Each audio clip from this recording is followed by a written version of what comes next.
nice crowd. Hey guys, I'm Josh Hale. I'm one of the attorney panelists here for Just DAO It. We are joined with LC, Dave Rodman, Mr. Beal, and Moish. 4 of us are attorneys, and we're going to be discussing the idea of the DAO, why DAOs are becoming more and more a thing, and also maybe some of the things that you should be thinking about if you're getting involved in DAO. So I'm going to structure this a little bit more like a conversation than a moderator. And we're just going to kind of talk about this and see what the other attorneys have been seeing, and also why we're all interested in DAOs as attorneys. And obviously, are you also an attorney, George? I am not. Okay.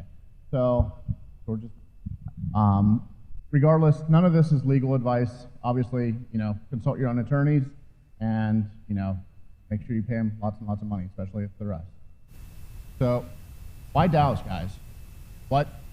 What has brought you into the world of DAOs, and why is it a thing for your office or business? Elsie? I like DAOs because I think it's reissuing an idea of what is community and how community can affect change, essentially. I think DAOs as an alternative to business is not really where we're headed in blockchain. I think we have yet to see really the impacts of DAOs. I personally think that DAOs will be more effective as an alternative to collective bargaining for trying to really impact or change a very myopic idea or run something akin to a union. I have a sort of cynical answer to that question, and that is the way that most people consider DAOs result in a lot of work for people like us. and when I say that with love, though, because it's just not possible to really create a DAO in the US that really follows the existing laws. So while they do have utility, they need to be structured in a specific way offshore so as not to run afoul of a myriad of issues. And so we help people to do that. And then once you have done that, there are some very, very unique things that you can achieve with it, almost like a synthetic company where you can create something and have it operate and have it be less rigid than just a US C Corp. And I think that there's some real utility there, but only if done in the right way. A lawyer with a cynical answer, I would have never expected. Go ahead. So I have a different point of view from you guys. So also background, I'm the head of business for a company called Commonwealth. We're one of the leading DAO tooling companies. We're used by Axie, 1inch, MFers, DYDX, Osmosis, a list of others. Anyways, I think the power of DAOs is really in like human coordination. And so like what does a DAO truly do? It's a set of agreed decision-making rules for a group of people. Those group of people have some sort of shared mission of like, they like a certain piece of IP, they want to like build a certain kind of product, it's a social club, whatever. From there, like why DAOs versus like a corporation or like an LLC or just like a group, or with DAOs you're able to get more effective decision making that places more power in the hands of people that actually know what they're doing. And so in a corporation, everything's very top down. If there's like a VP of marketing who makes the wrong decision to spend $200 million on Meta's new, VR experience, it's entirely his prerogative. There's no, real external inputs. With a DAO, you can start to say, as a group, how much money do we want to allocate towards marketing, towards R&D, towards whatever, and then from there you can start to contract sub-DAOs almost as like external contractors to complete these different RFPs or like requests for proposals. And so in there you then get a bidding process of these different subgroups who you can evaluate on who's the most like expert at this job, slash who's not going to try and gouge the DAO for $7 million. And I think that's interesting. So I think from there you can start to work on projects in a new way. I do think right now most DAOs are not doing this. I think probably the only DAOs I've seen that do this well are Osmosis, and DYDX is moving in that direction. And so, I'm really excited to see more DAOs adopt sort of this mental model of, how do you actually do things?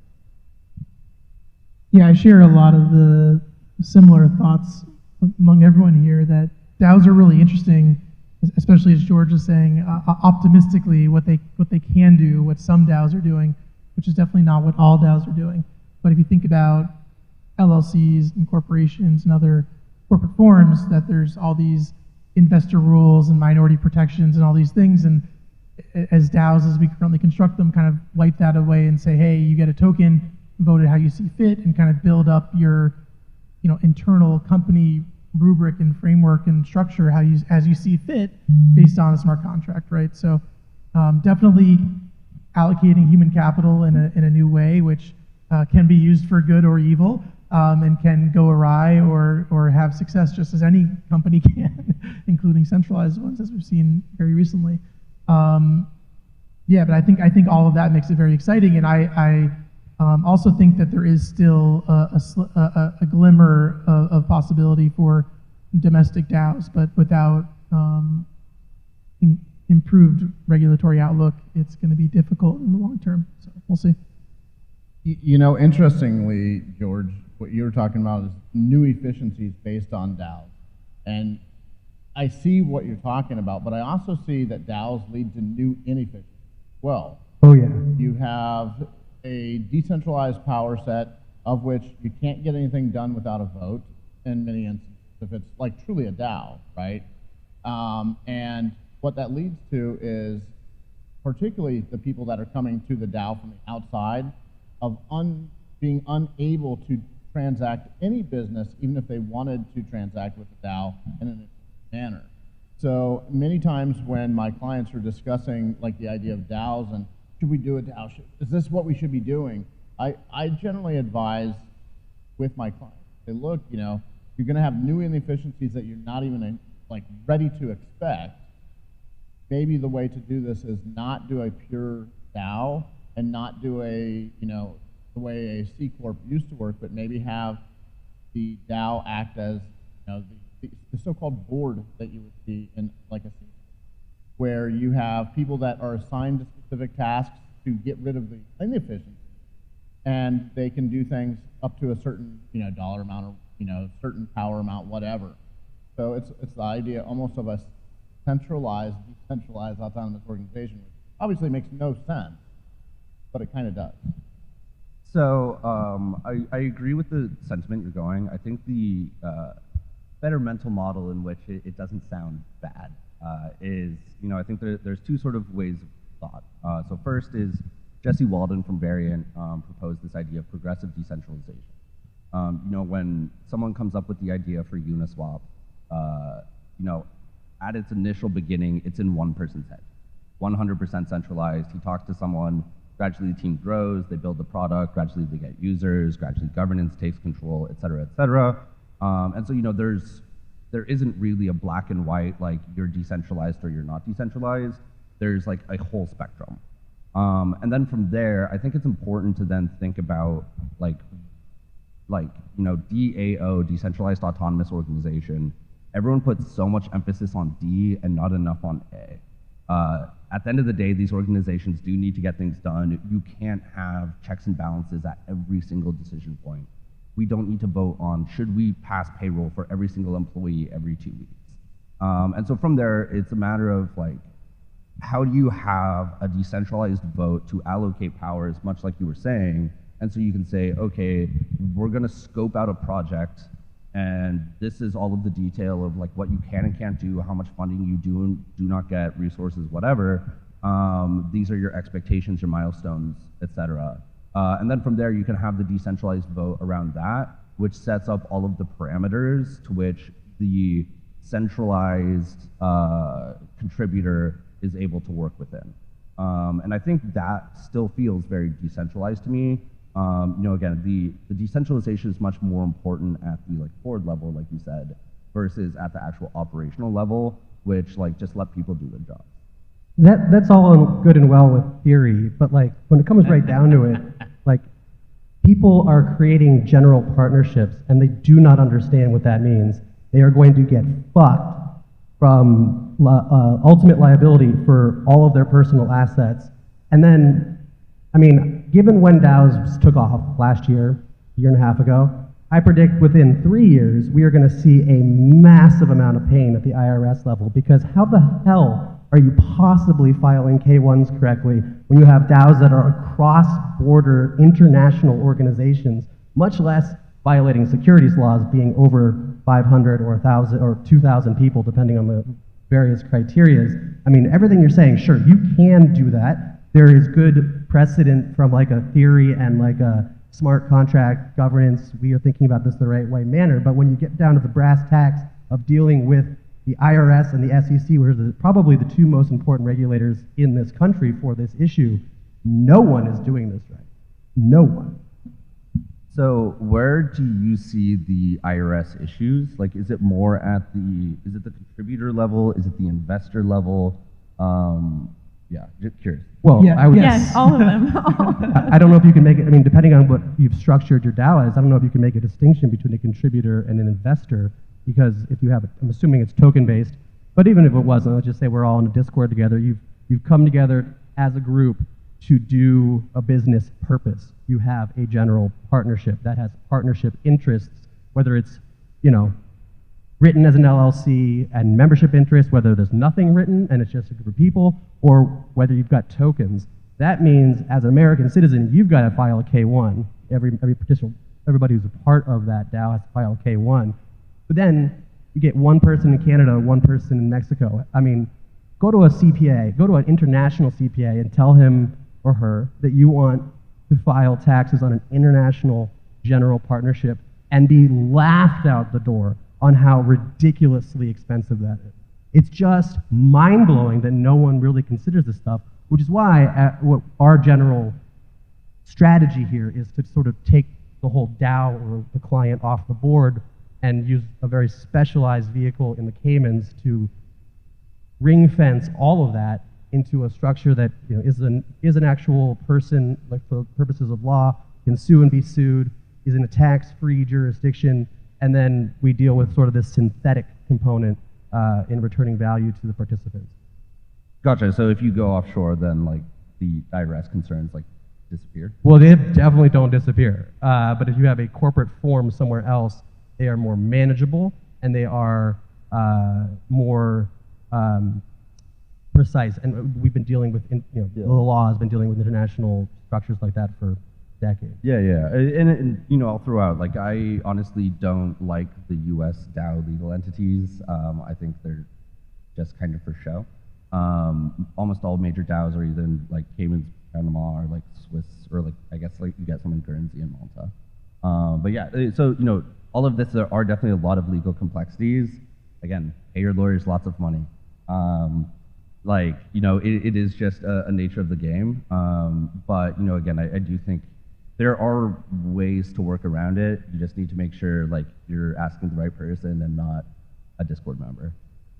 Fair. Yeah, and I think you touched on this idea of just being thoughtful as you move through this phase. I think people just like to rush into stuff, and that's great because there's a lot of innovation that comes out of that.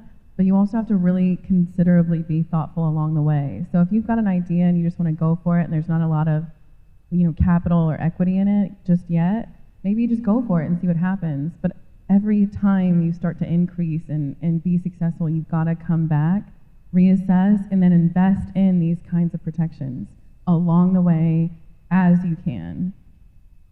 Yeah, and I think that balance, right? It's really a balance of what kind of DAO are you thinking of? What's the ultimate purpose of the organization? What are they doing? And then thinking through what is the legal framework that can support that based upon your, you know, the purpose of the organization, your risk tolerances, your budget, all these different factors.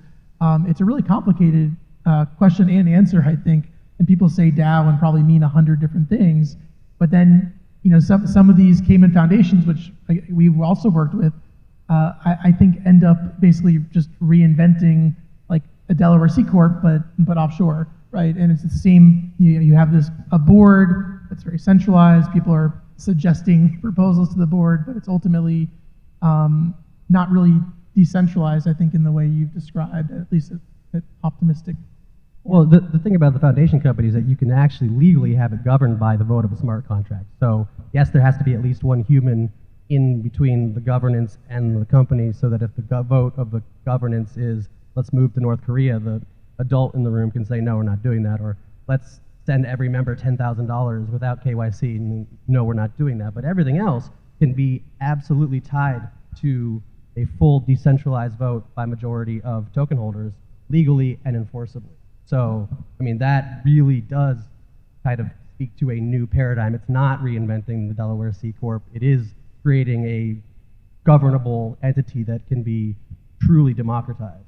Well, you also have that idea, right, of when you have the idea of DAO, and this is what I hear by a lot of non-attorneys, right, of, well, you know, it's decentralized, it's safe, I'm fine.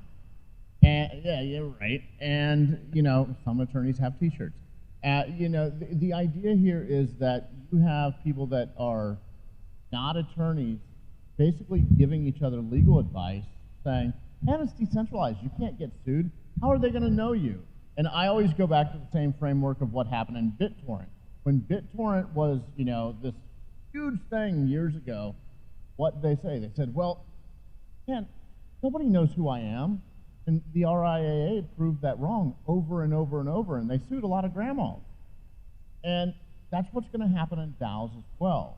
Your wallets, while you think they are, you know, anonymous right this second, it's only a matter of time till that's not the case. And because of that, DAO is obviously not spelled with the letters SAFE, because they're not. They are this thing that has a particular usage, but that usage does not mean in and of itself, we are safe from scrutiny, we are safe from lawsuits, we are safe from somebody else figuring out who we are, and, you know, we were the Do Kwon of the world, and we screwed a lot of people through a, you know, a failure, or even, you know, other things that are happening. You know, people want to know who they're dealing with, even when you say, well, it's the contract, it's the contract. No, bullshit. People still want to know. And ultimately, while a DAO can be anonymous, we're seeing less and less DAOs that are anonymous getting it done. Why? Because, and partially because of the damn law. Yeah, I mean, again, I think, you know, to put that another way, it's like DAOs are a way of making a decision. If the decision you make is illegal, like, you still have legal liability. So again, it's like, I guess jumping off that, like, most things shouldn't be a DAO. And, you know, I think when should something be a DAO? The right time is, I think, once you really hit product market fit.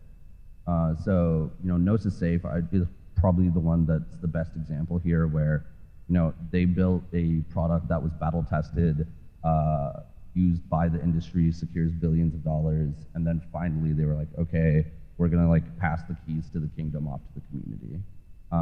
You know, what are DAOs not good at? DAOs aren't good at deciding where to go. Like, you shouldn't have, you know, 10,000 people acting as the CEO of like Google or Facebook or whatever. You need some leadership to decide where you're going. And so from there, like, you need to like have a team that's figuring out going from point A to point B, and eventually once you're at point B, you know, it's easier to just like pass the keys. From there, what are DAOs good at? DAOs are good at figuring out what's the best way to get from point A to point B. You know, you can say we want to launch this product, and hey guys, like, what do you want to do? Like, what are your ideas to go from here to here? And then you can make the decision on what's the best path. George, let me stop you for a second and ask you a question based on what you just said. What makes DAOs the best vehicle to make that decision? Why do you feel that? And I'm not saying you're wrong. I'm saying what has led you to that conclusion? So I think you're able to get more information from your community about what they're willing to take. So, like, best example is FRENS, where you can have an internal team that's like dictating, you know, what is the reserve ratio of this currency. That's the Fed for us in like the total economy. But at the same point, you know, as we're seeing, oftentimes like the Fed differs from like even some of the smartest people in the United States.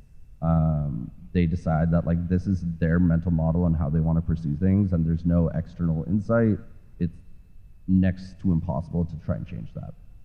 With Frax, you have all token voters get a vote on what percentage they want the reserve ratio to be. You're able to get total feedback from people, and if they disagree with the system, they can sell their tokens and leave.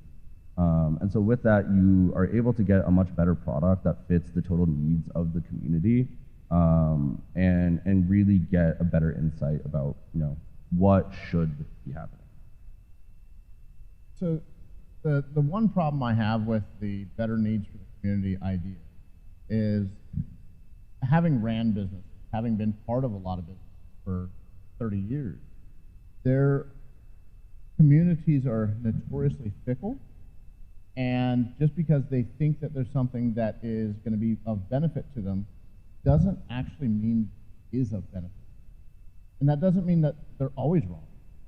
But I don't know that the word best that you were describing it as the right word to describe a DAO. I think they're just another structure of which may be able to give very good advice in certain instances and very good direction in other instances.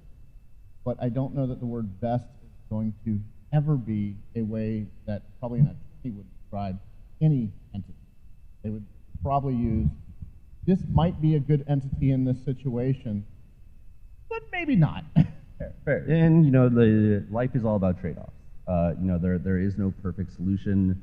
There's only like the solution that has trade-offs that are maybe most favorable to your situation. I think going off of that, like another just example is like with all of the DeFi meltdown we've seen. It was purely centralized organizations where they had incredibly brilliant people that are best at their jobs, figuring out what is the collateral that 3 Arrows or FTX should be having, versus you have decentralized lending products where, A, code is law, and B, they were very strict on having like heavy over collateralization. And so again, I think like we shouldn't trust smart people. And I think much of corporations are just like trusting smart people to like do their jobs. And at least in DAOs, you get more governance. I think also like maybe different tangent that we can jump on, but like plutocracy is definitely very prevalent in DAOs today. I think to a certain extent that's a feature, not a bug. Again, it's like, yeah, maybe a bunch of people in Frax don't know what's best for them, but I think the majority of capital, i.e. like voting share, probably do know what's best. So we're going to have to start wrapping up. The panel with Dcentral today is being shot out live via Binance's channels. If you want to see more of this sort of stuff with other attorneys, other people that are speaking over the next couple days, go ahead and get out to their channel, like, subscribe, whatever. But with that being said, I think that there's obviously usages for DAOs. I think any of the attorneys up here are interested in this topic because it's something we see, and maybe it's just something that we think is very interesting, right? Like, you have Marshall Islands having a specific type of entity, DAOs, right now, and they have rules for how DAOs have to operate. And then you have other places like Caymans that have differing sets of rules. And each time you get to a different jurisdiction, you're now dealing with, well, of what a DAO can or cannot be, or maybe even what it can be. Maybe it can't be that for other reasons, like in the United States, a Wyoming DAO may not be able to offer securities without, register. So there's a bunch of things that you have to keep in mind whenever you're dealing with any of these issues. And obviously, I would say, out of the attorneys here, if I could just see hands, how many of you would say, talk to an attorney when you're doing it? Probably all of you. The title of this should have been just DAO it, but talk to your lawyer first. A little asterisk. Our mini DAO right here voted talk to an attorney. So I would say we all should be cognizant of what a DAO can do. And more specifically, exactly to your point earlier, everybody focuses on decentralized without thinking about the term autonomous, because I don't know many DAOs that are actually autonomous, and more specifically, are they autonomous in ways that are helpful? Because what you were talking about was the idea that they're good at making decisions for things that they want to do. But what about somebody else who wants to interact with a DAO that's coming from the outside? Are they very well set up to take on something new? Many instances, the answer is no. So how do you deal with that? Probably have a centralized person deal with that particular thing. How do you do business with the DAO that you want to do business with? Talk to Bob. Yeah, we don't even have time to get into it, but the whole agency thing around from outsiders working with the DAO and who can bind the DAO. I think there's going to be lawsuits out the wazoo in 2 or 3 years on who, breach of contract, who can bind. But yeah, but I think also one of the interesting things about just different corporate forums is being able to specialize, and you see that with DAOs already, is that the vast majority of people don't want to have active participation in every issue, and so it's solving that same problem. How do we create a permissive, working global co-working environment where people can work digitally across borders, but then also be able to check in, vote or delegate on things that matter to them, and pass off or delegate things that don't, but then also be involved in that ecosystem. And so I think that whole element of how that works at a high level is still in the experimentation form, and I'm really interested. And that's what makes me excited, is to see how you can kind of structure that and make the incentives work right from an economics perspective, and then make it safe and sound from a legal perspective, which is a really tough challenge, I think, right now. Well, not only that, but if you're part of 73 DAOs, and of course they're all in Discord or wherever, right? Do you have time to be looking at 73 DAOs, votes every day? Probably not. I'll push to say that literally no one is in 73 DAOs. I don't think there's probably very few people that are even in 10 DAOs. I think if you look at Olympus DAO, for instance, they like to say that they have 20,000 DAO members. They don't. They have 50. I think DAO member is you're actually participating in the organization, you're actually adding value, and then I think the other subsection is investors. I think if you own Uniswap token, you're not in the Uniswap DAO. If you're active in governance, maybe, but if you just hold the token, you're not a DAO member. I think that's a better way to think about allocating contributors and also participation, because then again, it's to your point, literally impossible to be an active contributor in 73 orgs. yeah, but I mean, it's not us who gets to decide that. It's an 80-year-old judge who's going to see that case come across his desk and he's be like, oh yeah, wait, what? You think you're not part of this partnership? You random person with 10 uni tokens? I think there's a real risk that could be, oh shit, you are part of that partnership and you're the person that we were able to wrangle into court. You've got joint and several liability for all of Uniswap. I mean, those are the kind of things that we're going to see in the very near future. I mean, Uki is a good example of I was calling that 3 years ago. And that's a real thing that a lot of these projects that got real big real quick are going to have some serious issues with. Or I should say their members are going to have some serious issues. Even with Uki, though, it was only active governors, right? It was only active governors for Uki. If you voted on decisions, you had liability of making the decision. I think we could debate this all day, and I think it's it'd a be little new rabbit unclear holes. where this is headed, but just so that people can catch us if we want to, I think if everyone can say they can be reached, or maybe their Twitter. I'm Learned Chaos on Twitter, Instagram, Telegram, any of that, and my firm is International Blockchain Legal. That's a great idea. My name's Dave Rodman. You can reach out info@the Rodman Law Group or @Rodman Law on Twitter. George Beal, I'm hiring devs.eth, George P. Beal for both Telegram and Twitter. I'm Moish Peltz at Falcon Rapport and Berkman, so it's frblaw.com, or I'm at PeltzM on Twitter. And I'm Josh Hale. I'm non-fungible counsel. I'm the attorney for Dcentral, and you can find me pretty much anywhere under the name Josh, because everybody can find me that way. Thank you, guys. We appreciate you being here. Thanks, everybody. Thank you. Thank you, guys.